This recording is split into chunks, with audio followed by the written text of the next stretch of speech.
Bismillah ar-Rahman ar-Rahim. I'm Dr. Mohibullah Wazir, and the topic is the brachial plexus.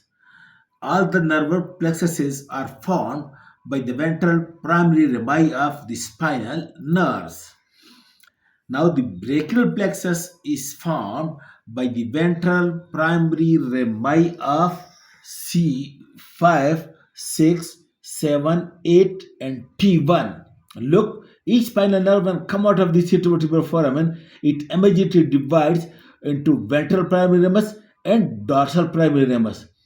The ventral primary rami of C5, 6, 7, 8, and T1 unite with one another to form the brachial plexus.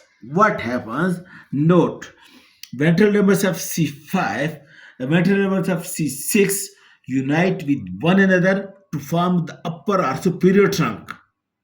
And ventral rami of C8 and T1 unite with one another to form the lower or inferior trunk, while the middle ventral ramus of the C7 runs alone to form the middle trunk. In this way, three trunks are formed by the union of the upper two superior, by the union of the lower two ventral rami, that is inferior, and the middle, where such alone three trunks are being formed. Sometimes there is a contribution from the C4 as well.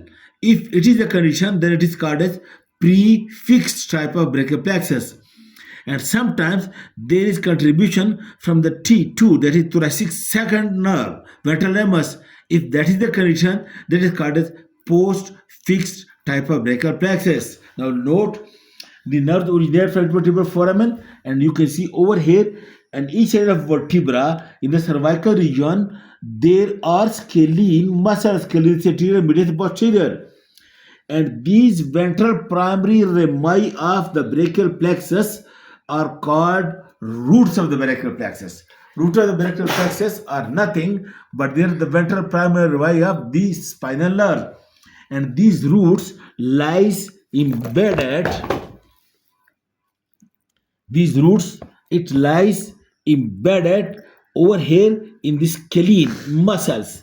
Then the trunks, which are formed by the union of this rami, these trunks lies over here in the posterior triangle of the neck.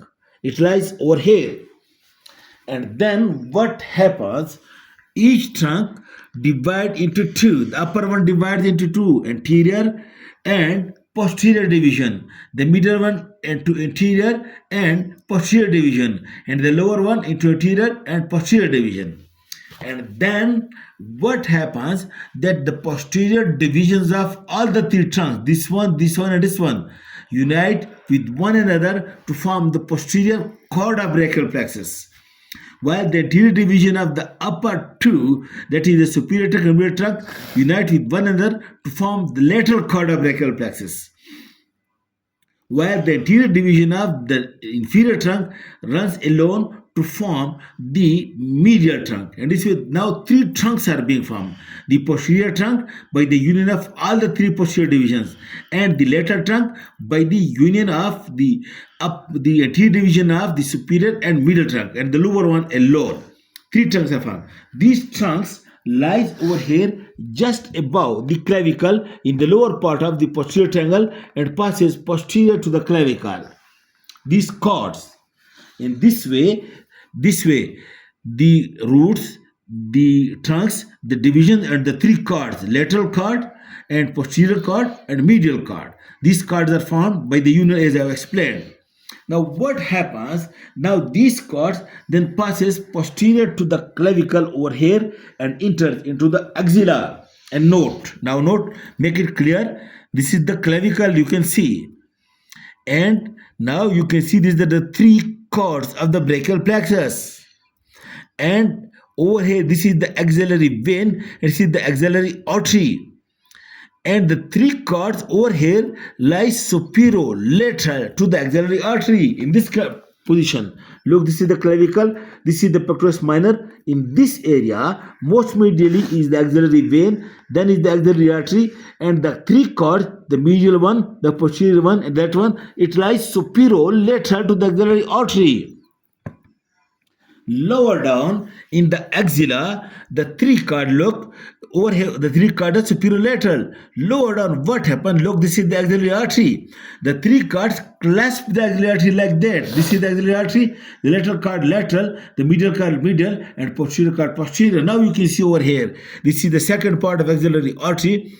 This is the lateral cord, and this is the medial cord, and posterior cord lies posterior to it, you can't see. And then lower down, the cord gives many branches. Okay, and the branches of the cords of the brachial plexus. Now let me explain. Okay, the branches from the cords, and the branches from the roots, and the branches from the trunk. Note, look over here, please. From look, you look at this diagram. Look, one branch from the C5, that is ventral ramus of C5, which is called the root. One branch originate, and that branch, look, originate from over here, from the ventral ramus of the C5, and it passes posteriorly. That is called as nerve. Two rhomboids are also called as the dorsal scapular nerve, and then it passes posteriorly. It supplies the levator scapulae and the two rhomboid muscle. And then when another branch from the roots is, look over here, please. Look, branch from the C5, branch from the C6, ventral ramus, and branch from the C7, that is from the roots. The branch from each one, and this nerve descend downward. That is called as long thoracic nerve. Long thoracic nerve from the C5, 6, 7, and dorsal scapular from the C5. And then another nerve you can see over here, that is from the upper trunk. From the upper trunk C5, 6, that is nerve to subclavius muscle. Look, from this upper trunk branch descend downward, and it reaches to this nerve to subclavius muscle. That is nerve to subclavius. And another branch which some people call that it originates from the roots, and some people call that it also originates from the upper trunk, that is the suprascapular nerve. And note the point, this suprascapular nerve, it comes over here, and it supplies the supraspinatus and infraspinatus, these two muscles. So in this way, nerves from the root are, number one, dorsal scapular nerve, a nerve to the rhomboids, and number two, the suprascapular nerve, and three, long thoracic nerve, and then the nerve to the subclavius is nerve from the trunk. Other people say the suprascapular nerve is also nerve from the trunk. Then the other branches, look, now over here, please. Look, this is the lateral cord of brachial plexus. This is the axillary artery, and this you can see, this is coracobrachialis and bicep muscle. Branches from the lateral cord. Note, three branches, L, M, and L. Lateral pectoral nerve, musculocutaneous nerve, and lateral root of the median nerve.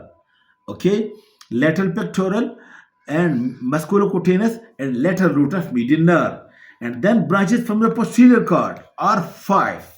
Look, from the posterior cord and medial cord, both the number of branches are 5. From the medial cord, note the point. From the medial cord, there are 5 branches, and out of these 5 branches, 4 are M and 1 is U. 4M, medial pectoral nerve, and then medial cutaneous nerve of the forearm, medial cutaneous of the arm, and then medial cutaneous nerve of the forearm, and then the medial root of the median nerve, and then lastly the ulnar nerve. 4M, that is medial pectoral, medial root of the median nerve, medial cutaneous nerve of the arm, medial cutaneous of the forearm, and last one, that is 1U, that is the ulnar nerve. And then what you do now, because the posterior cord lies posterior to the axillary artery, you lift this and now see the branches of the posterior cord of the brachial plexus. And branches of the posterior cord of brachial plexus are, look, posterior cord lies over here in the posterior wall of the axilla. That's why it gives 2 branches to the posterior wall of the axilla. That is upper subscapular and lower subscapular. The upper subscapular and the lower subscapular, and then the axillary, and then the radial nerve. Okay, upper subscapular, lower subscapular, then the axillary, and then lastly the big nerve, the radial nerve, and one another nerve, and that is the radial upper that is coracodorsal or nerve to latissimus dorsi. Five branches: upper lower subscapular, and then axillary nerve, and then radial nerve, and then thoracodorsal nerve. These are the branches of the brachial plexus. And the next session I will give slight detail to the branches. Thank you very much.